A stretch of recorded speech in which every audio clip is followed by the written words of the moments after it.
Most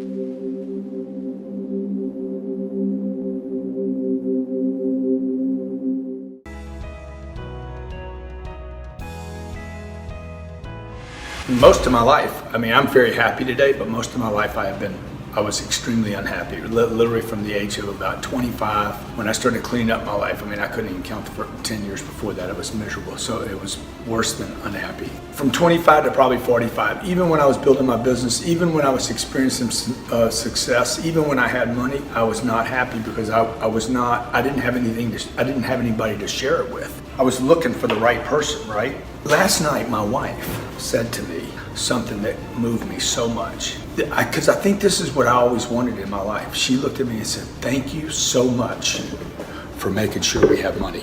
I said, "What?" She's like, "Thank you so much for doing what you had to do," okay? And it just touched me so deeply, man, the appreciation, to show appreciation for somebody else. If you have a spouse that's put you in that position, man, I really urge you to, take a moment and tell them thank you. I didn't even know this was possible when I was a kid. And that's why I made a commitment when I was 15. If I ever make it, okay, if I ever turn into a successful person, if I could ever figure this thing out, that, by the way, seems so shrouded in mystery and secrets. It's been 30 years just figuring out where I'm going. Had no idea I would be doing what I'm doing today, what I'm doing, 30 years ago. I had ambition, like your audience is ambitious. So I've always been ambitious. I've always wanted more for myself and my family, and just been kind of stumbling along, trying to figure out how to get there. I was completely lost. I had lost my way. I had lost my purpose. I had lost any sense of myself. I was trying to get other people to like me.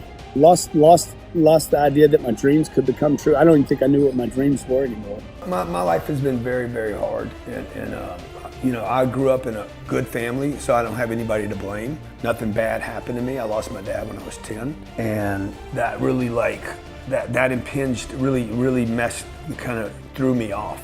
The drugs weren't really the deal. I mean, drugs would become a problem for me, but really it was the year between 10 and 15, I was just lost.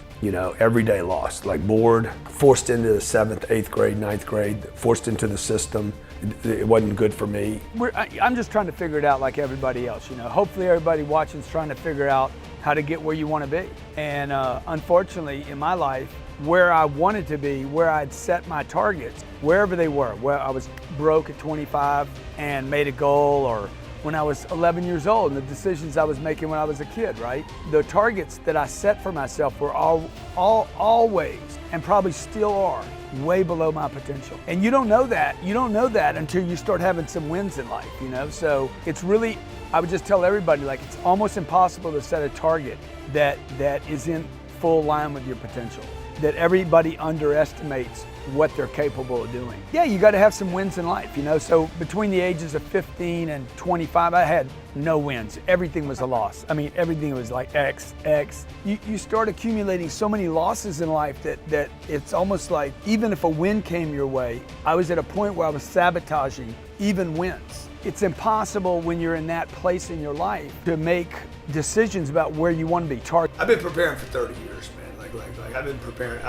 When I was 25 years old, people would come to the place where I worked, maybe buy a product. When I was 30 years old, I was out calling on businesses one at a time. I was 29, 30 years old, calling on businesses, door to door, knocking on doors, walking in. Hey, give me 5 minutes. I quit doing drugs, and then I promised myself I'm not going to drink until I have my life and because I'd go out on the weekends and I'd drink and hang out with people and do dumb stuff. I made a commitment. Hey, I'm just going to stop. That is causing me any kind of distraction. Right? Done. No more Friday nights, no more Saturday nights, and no more jacking around on Sundays. I'm not going to drink alcohol. I'm not doing wine, beer, shots, nothing. Okay, and I'm not doing that until my financial life is in unbelievable. All right. I want to. How many of you'd like to have success in your life? What does success mean to you in a word? She's like, that's not fair. I said, life is not fair. Life is bad for too many people, good for a bunch of people, and great for this many. Which one you want? Because it's not fair. How many agree life is not fair? What is it, man? What is it? To win. Somebody said it's to win. Somebody said it's the girl. Somebody said it's money. Somebody said it's power and respect and admiration and people recognize me. You're going to either go get it or somebody else is going to go get it. This is how this thing plays out, okay? It will have nothing to do with your grade. It's going to have something to do with whether you decide and stay focused on what you want in your life. So I want to talk to you about what is success. For me, success is defined because all of you said money, the girl, the house, the career, respect, admiration. For me, money is defined as the gap. It's the gap. The difference between where I am right now and where I want to be.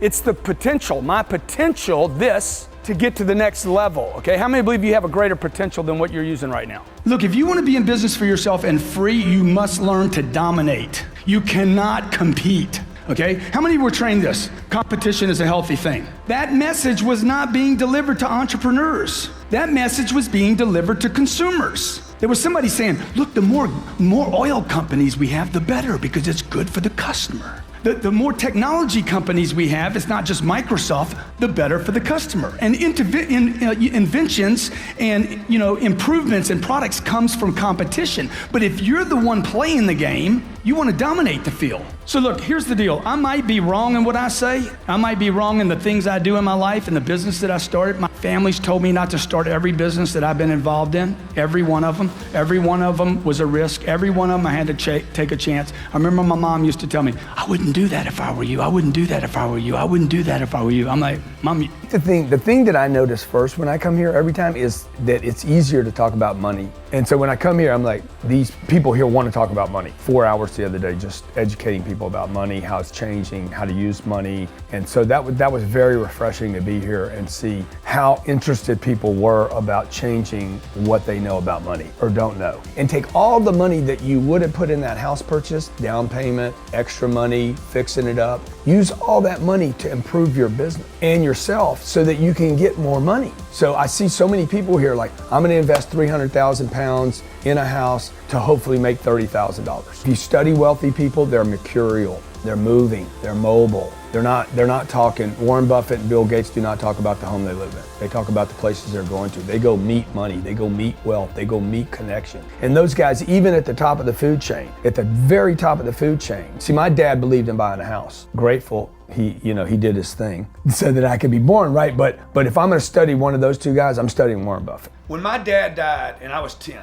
I waited for probably 60 days for my dad to come back. Like I went into this delusion that, okay, he didn't really die. I was mowing the grass one Saturday afternoon and realized, hey dude, your dad ain't coming back. And then I started waiting for my uncles to show up. I said, man, I need somebody to show up. By the time I was 16, I'm like, nobody's showing up. My older brother had moved off. He had gone off to college and now he was doing his deal, so he was gone. And I was like, man, if I ever make it, I told my mom this, if I ever become successful, because my mom was trying to be my dad, and a mother can't be a dad. It's just impossible. No matter how hard she tried, she could not give me what I needed. I needed a man. And when I was 16 years old, I told my mom, I said, one day I'm gonna be really successful. I was being that brat kid, I'm gonna be really super successful one day, Mom, and I'm gonna help other people. So today, like when I go places, we meet people that, your question's, very accurate. Why am I not just spending every second buying another real estate deal? Because you can't $49 your way to $400 million.